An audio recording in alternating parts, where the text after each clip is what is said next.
I'm going to speak now to Nile Gardiner, who's a foreign policy analyst and is also the director of the Margaret Thatcher Centre for Freedom at the Heritage Foundation. Thanks for joining us, Nile. It's always a pleasure to talk to you.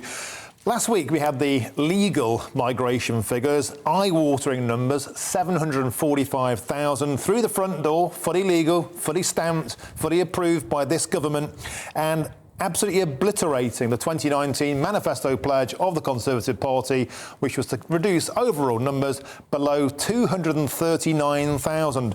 A lot of people, Niall, are going to be starting to think now, this government hasn't got a Scooby-Doo what it's doing, and whatever it says, it can't control the borders, and they've utterly failed on their manifesto pledge. Martin, thanks very much for having me on the show today. And the figures you're describing there are absolutely disgraceful. They're unacceptable, and a Conservative government should be reducing net migration rather than increasing it. And this has to be a top priority, of course, for the Conservatives. I have to say, I think the removal of Suella Braverman as Home Secretary was an absolutely disastrous move. Suella was determined to, I think, reverse this kind of open borders approach that we've seen. But she was thrown out of office. That was a terrible move by the government. We need to see the Conservative government taking some real action here, starting, of course, with the withdrawal from the European Convention on Human Rights, because nothing can be done, I think, in terms of stopping illegal migration until the UK actually withdraws from that treaty. And also, we have to see a determined effort to reduce the flow of legal migration into the UK. The proposals that Suella Braverman had were actually very good proposals. They should be implemented immediately.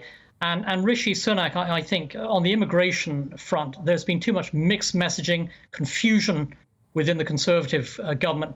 That has to change. And I think his leadership on the immigration issue has been very poor so far. And it's fair to say Rishi today was extolling the virtues of foreign students who can come to Britain and stay for 2 years after their courses expire. Yet the fact of the matter is, Niall, last week we found out 378,000 of those student visas were issued, a 58,000 increase, plus 96,000 dependents, relatives, wives, children, and so on and so forth. And 65% of those people remain in the UK once their course expires. That's a city the size of Liverpool. They're coming in through the front door and are being stamped through by this government. I put it to you, Niall, that small boats and stopping illegal immigration, of course, is a pertinent point, but the front door is wide open. Yeah, I think, the government has to address the issue of both illegal migration into the UK, the small boats crisis, and the issue of rising legal migration. And I do think it's scandalous that you have hundreds of thousands of dependents of students studying in the UK coming into British cities. This has to end. I mean, this is, I think, a completely the wrong direction for the government to be taking. And with regard to the small boats crisis, put the Royal Navy in place to stop the boats coming. Send a clear message to the French. It's unacceptable to be sending over large numbers of migrants from French shores over to the UK.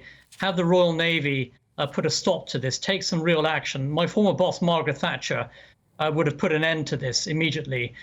There seems to be a lack of spine, a lack of backbone, frankly, in the British government right now, including the Prime Minister's own office.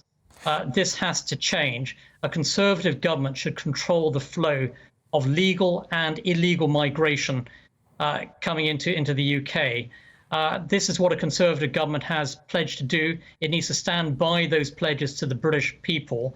And we have seen, I think, far too much weakness and a sheer lack of resolve from the Prime Minister and from the government at this time. And Niall, briefly, if we could, do you think the Tories can turn this around now, or is this just mission terminated? And also on that point, if things are looking bleak under the Conservatives, what do you think a future would look like under a Keir Starmer government? Well, I have to say the outlook for the Conservative government looks extremely grim, according to all of the polls. That's what happens if you don't actually implement Conservative policies as a Conservative government. Your own voters desert you. As for Labour, of course, they'll be 10 times worse. The Labour Party would implement catastrophically bad immigration policies, I'd expect the level of illegal migration and legal migration would double at least under the Labour Party. There would be an absolute disaster. Also, of course, they would start to try and dismantle Brexit as well. Labour would be a real threat to Britain. The Conservatives have got to get their act together, and if necessary, they need to put a new leader of the Conservative Party in place who can actually win an election. OK, Nile Gardiner, great to talk to you. As ever, Director of the Margaret Thatcher Centre for Freedom at the Heritage Foundation. Join us there live from Washington, D.C. Thank you very much. Now, former Labour Minister for Europe, Denis McShane, joined me earlier, and he had this to say about Sunak and Braverman's plans. My flabber was gasped when I read Suella Braverman is now calling for £40,000 minimum wage for immigrants. My God. I mean, I fought for the minimum wage for 20 years against the Tories when it came in. £40,000? I mean, imagine all the pensioners of Britain saying, oh, I'm going to come and become an immigrant. Suella will pay me 40 grand a year. It's ridiculous. It's ridiculous for huge swathes of employers. Let's just Martin and Dennis in a start-up cafe. We can't afford to pay £40,000 to somebody who cleans it. And all the time in it, I say we're not training our own people. I mean, I'm representing a working class area.